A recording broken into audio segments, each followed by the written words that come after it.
Hello, Jan Owen, retired, Skycrest Elementary.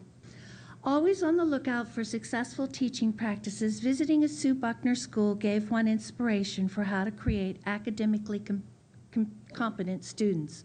She put in place protocols that moved a bottom 200 school to be the only Title III school in the top 100 schools in the state of Florida. How did she do it?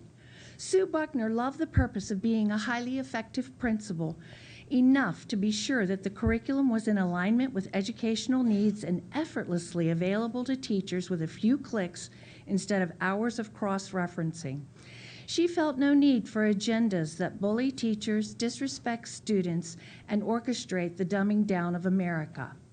She followed research best practices for reading protocols. In fact, they were the same ones we took federal money for and were supposedly using. She didn't lie, using those same protocols that we were supposed to be using in her high minority, high poverty school when she said she wanted 100% success for her students. 90% of her third grade students read at or above grade level. You heard that right. What's the Pinellas statistic? 40-something? In her school, 98% of Hispanics, 90% white, and 88% black all happily were reading at or above grade level in third grade. So a bottom-ranking school went from being 8% more proficient than other schools in Florida all the way to being 73% more effective. So when I implemented Sue Buckner's protocols, 100% of my kindergarten students were reading fluently by mid-year. When I shared this amazing information with the school board, John Stewart, who was then deputy superintendent, was Sue Buckner's former superintendent years ago, was asked if what I was saying was true, and he replied, absolutely. So if the information is true, why aren't we using it?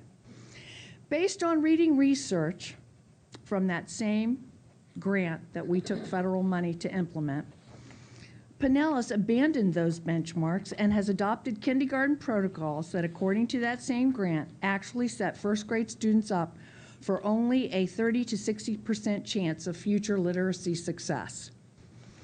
So why does Pinellas not choose to follow those research and scientific protocols? So every teacher is not really being evaluated on their teaching. They're being evaluated on how well they deal with a district-created crisis. And it's been going on for decades. My question to you is there anyone in this room who is willing to love this educational responsibility enough to put protocols that have a proven track record, put those in place to give our children genuine shot at 100% success? Thank you. Our next two speakers